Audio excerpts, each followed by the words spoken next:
square. That's when it's actually transmitting.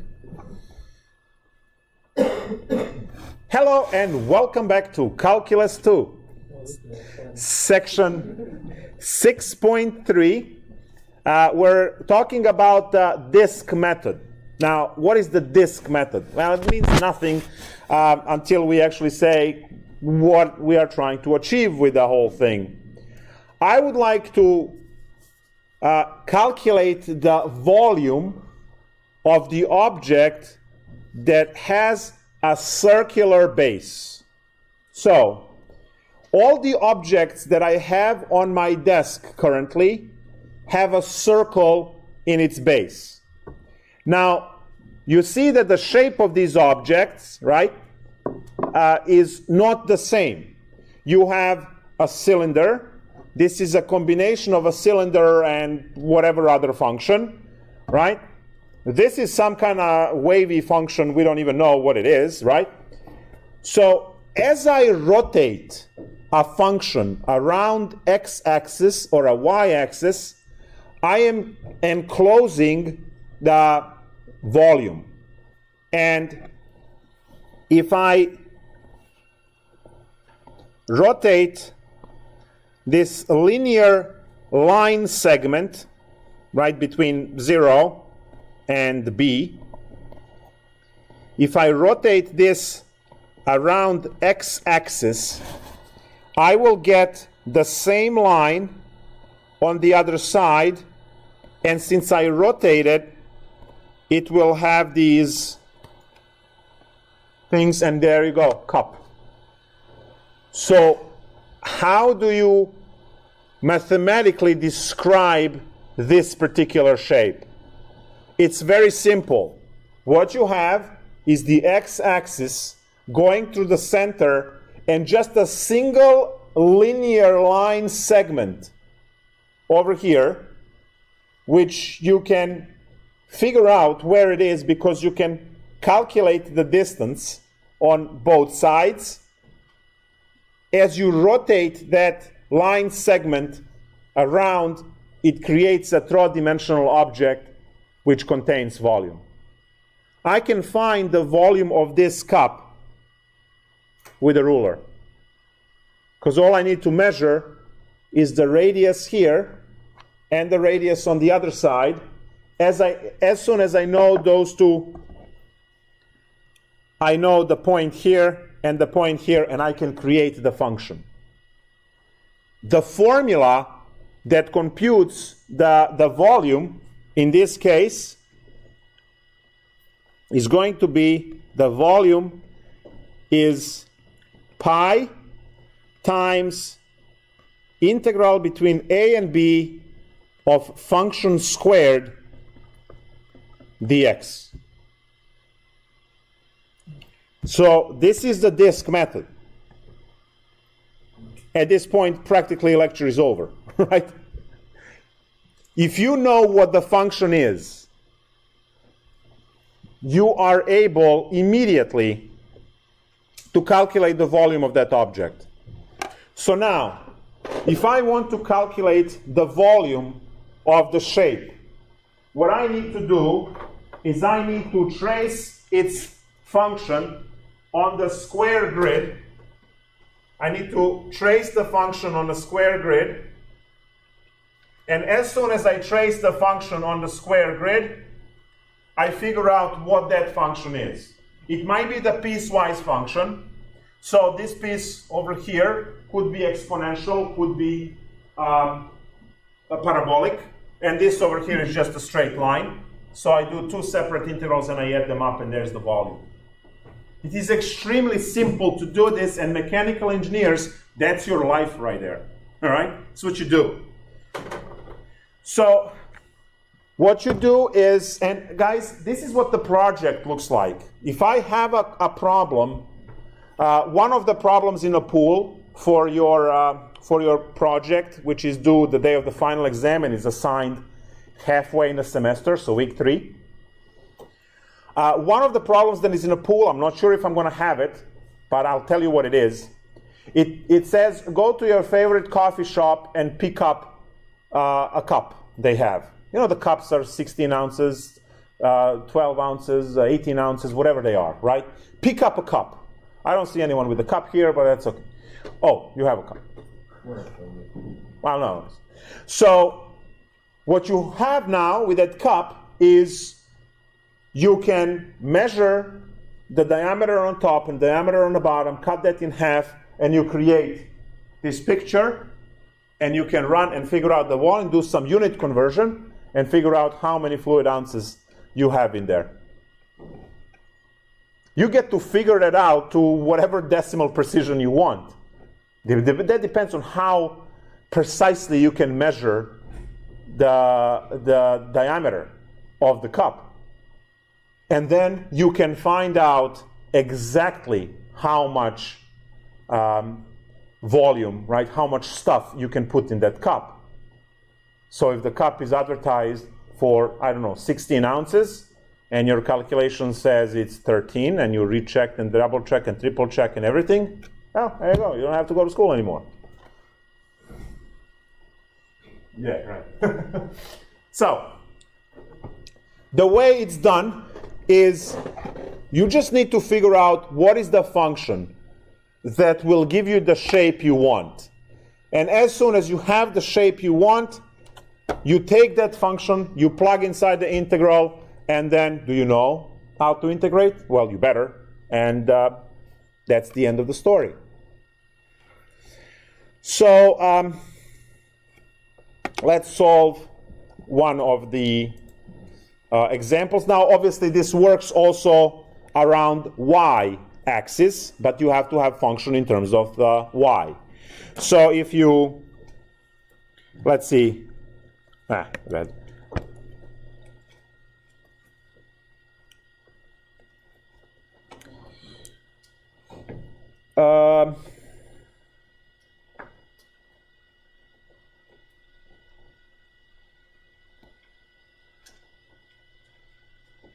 What is this going to give us as we rotate?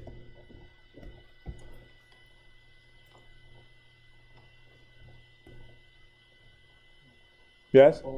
A bulb. It's a terrible bulb, but it's a bulb. It's a bulb, all right? So volume is pi c to d. You have your c, you have your d, then you have your function in terms of y squared dy. There you go. So you can rotate around x. So this is x rotation, and this is y rotation. You can calculate both. Now, obviously, you can't rotate. So the upper example had a line like this, which was rotated around x-axis. And it created a cup, right? If I rotate the same line around y-axis, what am I getting?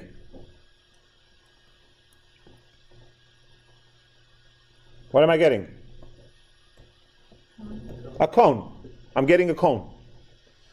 So it's not interchangeable. You can't take a function and rotate around x or around y and get the same shapes. You will not, right? You see that the same line from before rotated around different axes gives a completely different shape. So it matters where you rotate. Now, certain functions, right, don't have inverses, so you can't compute them in one way or another, which is the reason why we have the next lecture, 6.4, which is there tomorrow. So let's see if we can find an example of, so from homework, we'll do some examples. This is, okay, 6.3.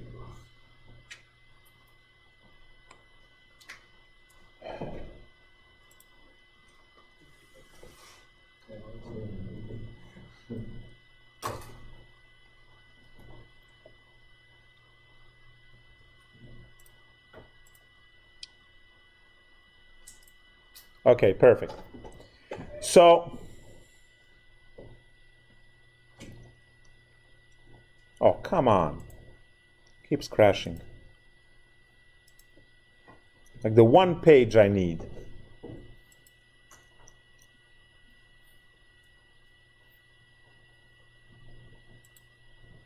Whatever. So let's see. Problem 36 gives you bounds y equals 0, y equals ln x, y equals 2, x equals 0. Okay? Rotation on y-axis. So these are the specs given in a problem 36. All right, let's draw the picture. So ln function goes through 1. We have y equals x equals to 0 and ln x. So we completely enclosed this area here. We are rotating around y-axis, therefore we are using dy. Perfect. Now if I'm using dy, I have to plug in a function of y, but my function is given as y equal ln x. So we have to solve this for x, which means e both sides, and we get x equals e to the y. So now the volume is simply integral of pi integral 0 to 2, because you go c, which is the bottom, which is y equals 0, top is y equals to 2, your function is e to the y squared dy. There it is. So now what we do is we just integrate this pi integral 0 to 2 of e to the 2y dy when we use algebra. Now we know that the integral of e is simply e to the 2y divided by 2 from 0 to 2. That will give us the pi over 2 as a constant. We have e to the 4 minus 1. This is the exact solution, right? When you plug in the limits. Don't forget that e to the 0 is 1. So you can't ignore calculations if you have cosines, if you have e's. So that's the exact volume. Now, sure, you can go get the decimals if you like. The other example, which ties into yesterday's review, is problem 20, where you are supposed to integrate cosine function from 0 to pi over 2 around x-axis. Right, this is clearly 1. So what's the volume there? Well, volume is pi integral. We are using dx in this case because it is rotating around x. Maybe I should add that to our definitions up here. So if you are using rotation on x and the disk method, it must be dx. If it's rotation of y, it must be dy. Next method is going to swap these two. So since your rotation is on x, we must use dx integral. So the limits better be x values, so 0 and pi over 2. And we are integrating cosine x squared dx. The formula is function squared. All right, so the formula is function squared. So how do we integrate cosine squared? x dx.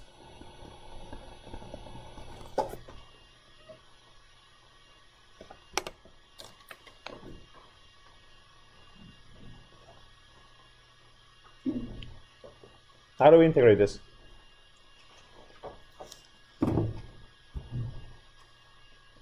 Who was mentally present yesterday? All right, so what do we do? The u sum? No, there's no sign. You need to have function derivative pair to... What is the only way to integrate cosine squared and sine squared? The formula. Yes. Which one? 1 plus cosine. Yeah, that one. Power reducing formula. You either know it or you walk away. That's it. So we have pi integral 0 to pi over 2, 1 plus cosine 2x over 2 dx. This is split into two integrals. Well, you can just say 1/2 plus cosine 2x over 2 dx. First integral there is 1/2 x, and the second integral is the integral of cosine is positive sign, so you will have sine 2x over 4, because additional 2, right, additional half pops up because you are integrating 2x over there. And you already have a half, so half times half is a quarter. From 0 to pi over 2. So now when you compute this, we have pi. 1/2 of pi is pi over 4, plus sine of pi is 0, so that dies, minus 0, minus another 0. So 2 times pi over 2 is pi. Sine of pi is 0. So all of the other ones are zeros, and the answer is pi squared over 4. So the volume is pi squared over 4 units cubed. If it's centimeters, it's centimeters cubed. If it's in inches, it's inches cubed. And let's say if you have that project on your problem on your project, you will measure it in inches or centimeters. I suggest you measure in centimeters, but that's okay. And then you have to use unit conversion for liquid, right, to go from centimeters or inches cubed into either milliliters or fluid ounces. How are you with sports? Good? Yeah. All right. So. She'll let you hit me.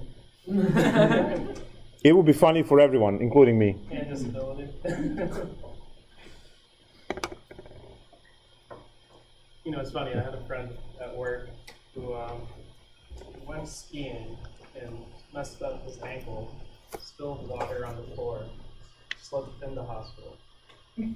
And if you, well, that's convenient, if you ask me. If you purposely fall in the hospital, it's the hospital's problem now, and everything is taken care of.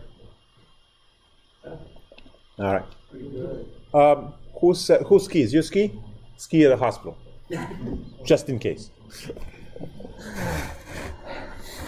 Put some artificial ice down the stairs and just, artificial snow, I mean. Anyway. So, the last part of this lecture is what happens if we want to create the hollow objects, right? Because if I integrate a line like this around x-axis, this function over here is y equals to 2. What I am getting out of this is a cylinder that is solid. There is no hole in.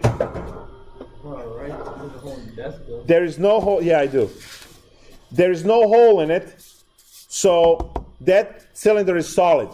But what if I need a pipe? What if I need to describe a blood vessel, or if I need a pipe of some sort, right? So we need to have a method to figure out what is the volume of the material without the hole inside. Now you would say, well, that's easy. You just calculate the volume and then subtract the volume of the inside and you're done. Yeah, sure. But what if the object is like this? It has some kind of crazy function on the outside and then it's just a nice tube on the inside or whatever, right? So we would like to develop a method where we can do that. And you know what? It's the same principle like area between two curves. So we are going to calculate the bigger volume and subtract the smaller volume within the same integral. So now, what I'm going to do is I'm going to say that, let's say I have a linear line and then some kind of a polynomial on top.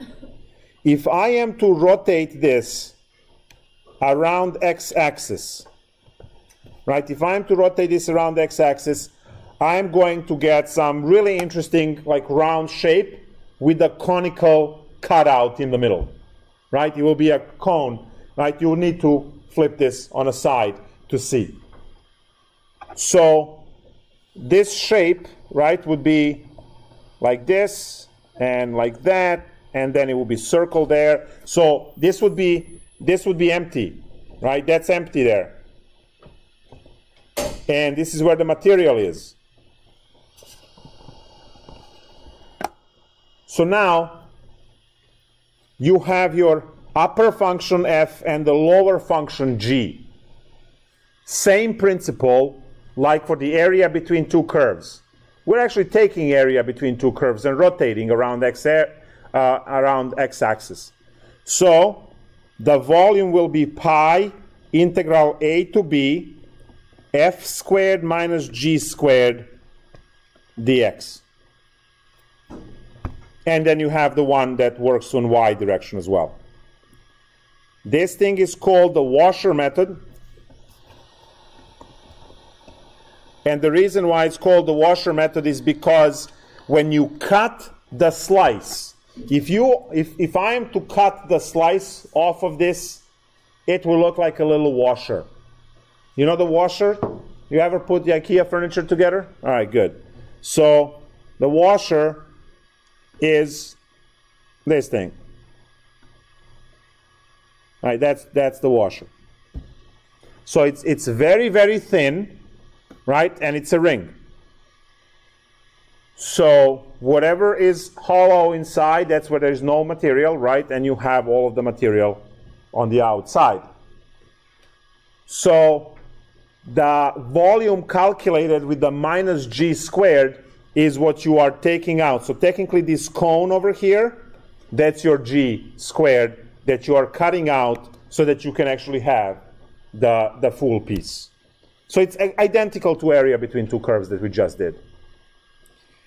So now, let me write also so this is washer method for rotation around x-axis. So x and dx. And then we have the one for y, pi integral c to d f squared in terms of y minus g squared in terms of y dy for the y rotation. That one would be if you rotate around y-axis. You must have both of these formulas. I mean, they're identical, but we already seen that if you rotate around a different axis, you get a completely different shape, right? That's what we have. So now, a question in a textbook, let's say question 28, is asking you to compute the volume for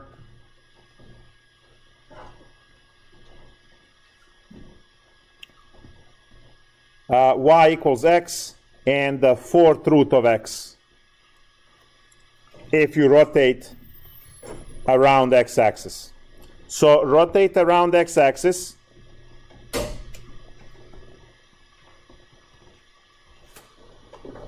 Observe that they didn't give you the interval for rotation. What do you must do? You don't have limits of integration. What do you have to do? Set them equal to get, yes, set the two functions equal to find their intersections. One is obvious. Where do they intersect? At 0, right? So one is obvious. What's the other one? Let's go, we're still young.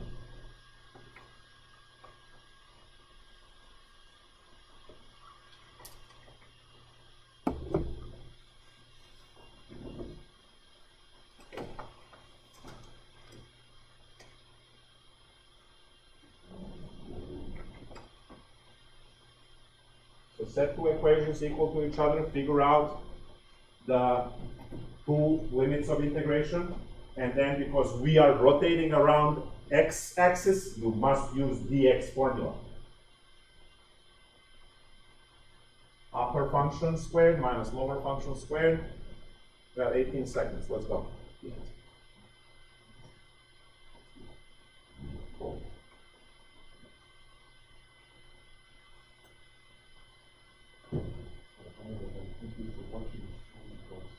When he dies, I don't know. So let me know if he dies or something. Anytime when the network, dips down with the bandwidth, they cut off over there, but there's no pop-up. I get the little notification here with a little circle that is smaller than this P. I don't see it. So I have no clue that the network dies and stuff. So having someone watching my class, that's really good.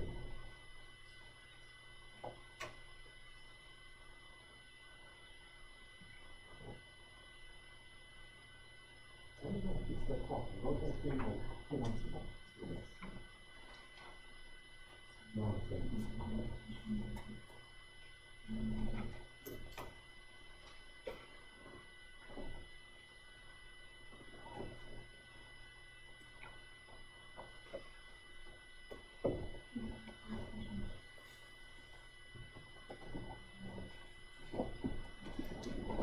All right, 4 minutes left for the class, so let's go. We set these equal to find limits of integration. Good.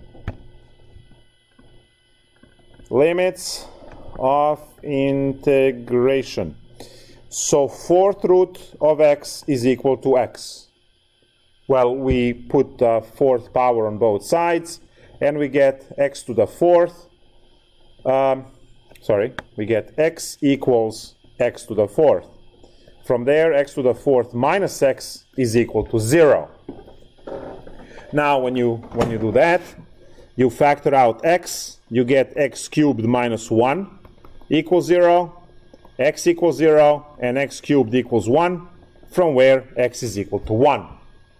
So we have our limits of integration that go from 0 to 1. So I can now put that on the graph as well.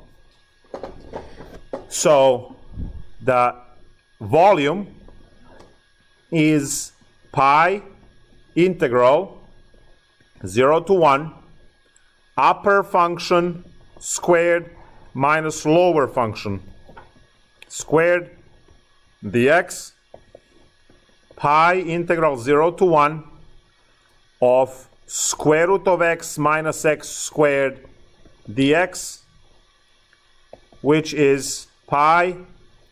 When we integrate square root of x, we get x to the 3/2 divided by 3, and I put the half on top. It's a double fraction there. Minus x cubed over 3. Oh yeah, common denominator.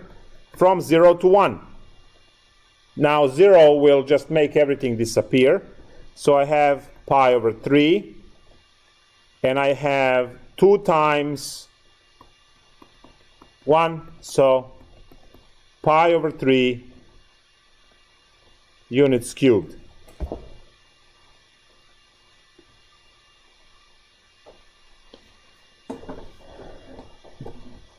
A quick discussion to end the whole thing. Why is this a formula? Why are we getting this as a formula? Volume is pi integral a to b function squared dx. If you carefully observe, as you this function f of x as you rotate around the x-axis, I hope you see that the function represents the radius, right? Also, notice that your delta x over here represents the height of the object. If you put this to stand up as a cup, right, then your delta x, what used to be delta x, right, was the height. So what do I have? I actually have over here r squared pi times delta x, which is the height. See that? Here's your area of the circle times the height. Well, that's a volume. Does it make sense? So dimensionally, it makes sense. You also, the reason why every single object that you get when you rotate around x-axis a circle, you see that it's actually r squared, because this f squared is actually radius squared, because that function, right, is the radius everywhere alongside the.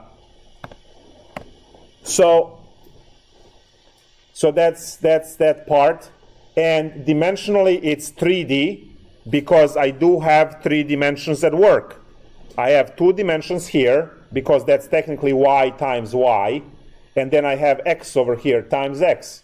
That's 1, 2, 3 dimensions. It gives me the 3-dimensional concept called volume. So dimensionally, this equation makes sense as well. So try to kind of combine all of these concepts in your head and not just memorize the formula for what it is, but also understand that, right, if we're talking about the volume, we're talking about 3D, and if I have a 3D, it better have 3 dimensions buried inside, and it does. 2 in here and 1 there, so that's altogether 3. See you tomorrow. We're going to flip this around. We need the class prep 6.4 and 6.5. 6, 4, and 5 tomorrow, yep. And that's the one, or is it